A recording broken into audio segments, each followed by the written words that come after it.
আসসালামু আলাইকুম। আমি সনা রহমান। স্বাগতম জানাচ্ছি আমার ফেসবুক পেজ সনা রহমান থেকে। কেমন আছেন আপনারা সবাই? আমি কিন্তু আলহামদুলিল্লাহ ভালো আছি। চলে আসলাম নতুন আরেকটি ভ্লগ নিয়ে। আর আজকে ভ্লগে শেয়ার করতে যাচ্ছি আমরা অলরেডি এয়ারপোর্ট চলে এসেছি। লাস্ট ভ্লগটি যারা দেখেছেন তারা জেনে থাকবেন আমি কোথায় যাচ্ছি আর ভিডিওটি কোথায় শেষ করেছিলাম। যাই হোক, ভিডিওটি যেখানে শেষ করেছি তারপর থেকে আবার শুরু করেছি সেকেন্ড পার্ট। এয়ারপোর্টে চলে আসার পরে আমাদের যা ফর্মালিটিস ছিল সেগুলো কমপ্লিট করে আমরা বেশ অনেকক্ষণ পর্যন্ত অপেক্ষা করছিলাম ফ্লাইটের জন্য।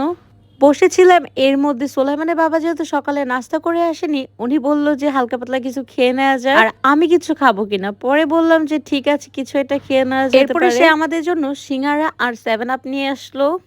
সিঙ্গারা নিয়ে আসার পরে আমরা সবাই মিলে একটু খেয়ে নিচ্ছিলাম। যাই হোক, সিঙ্গারা খাওয়া দাওয়া শেষ করে এরপরে আমাদের ফ্লাইটের জন্য ডাক দিল। আর এই তো আমরা চলে যাচ্ছিলাম বিমানের কাছে। বাবুরা দুইজনই অনেক বেশি এক্সাইটেড ছিল বিমান দেখার জন্য। যদিও সুলাইমান অলমোস্ট 4বারের মতো ফ্লাই করেছে, সুলতান সেকেন্ড টাইমের মতো ফ্লাই করতে যাচ্ছে। যদিও সুলতান তেমন কিছু বুঝে না, তারপরে ও সুলাইমানকে খুশি হতে দেখে ও নিজেও খুশি হয়ে যাচ্ছে। সুলতান নর্মালি বিমান চিনে, বাট বিমানে যে ও উঠেছে ওই ফিলিংসটা ওর একটুও মনে নেই। ও যখন বিমানে উঠেছে তখন ওর বয়স ছিল মাত্র 6 মান্থ। স্বাভাবিকভাবে ওর মনে থাকার কোনো কথাও না।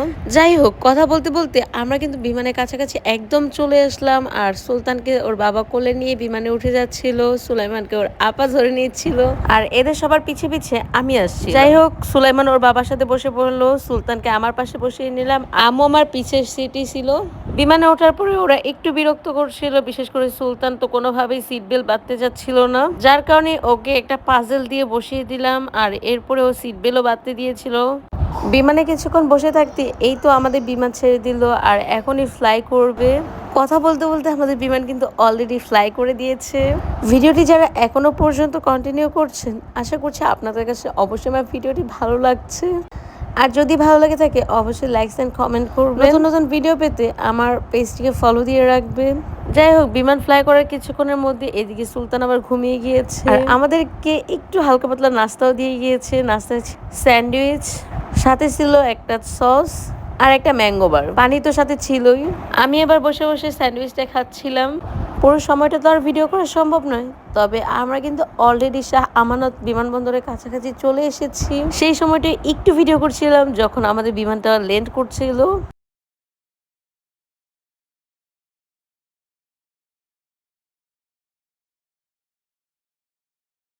যাই হোক, বিমান ল্যান্ড করার পরে এরপর আমরা ভিতরের দিকে চলে যাচ্ছিলাম। ছোট্ট একটা গাড়ি এসেছিল আমাদেরকে পিক করার জন্য। যদিও এটাকে কি গাড়ি বলে আমি সঠিক জানি না, আপনারা যদি জেনে থাকেন অবশ্যই কমেন্ট করবেন। যাই হোক, কথা বলতে বলতে আমরা কিন্তু অলরেডি বিমানবন্দরের ভিতরে চলে আসছি। ভিতরে আসার পরে আমরা বেল্টের সামনে অপেক্ষা করছিলাম আমাদের লাগেজের জন্য।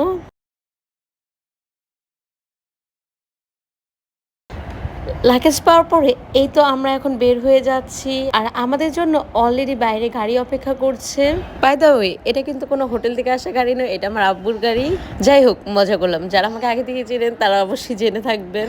যাই হোক, গাড়িতে ব্যাগ টেক উঠিয়ে এরপর আমরা রওনা দিয়ে দিলাম আমাদের মেন গন্তব্য যেখানে, ওই দিকেই। তবে সেই পার্টগুলো আমি নেক্সট ব্লগে শেয়ার করবো ইনশাল্লাহ। আজকে ভিডিওটি ছিল এই পর্যন্ত। ভিডিওটি আপনাদের কাছে কেমন লেগেছে অবশ্যই কমেন্ট করে জানাবেন। আল্লাহ হাফিজ, আসসালামু আলাইকুম।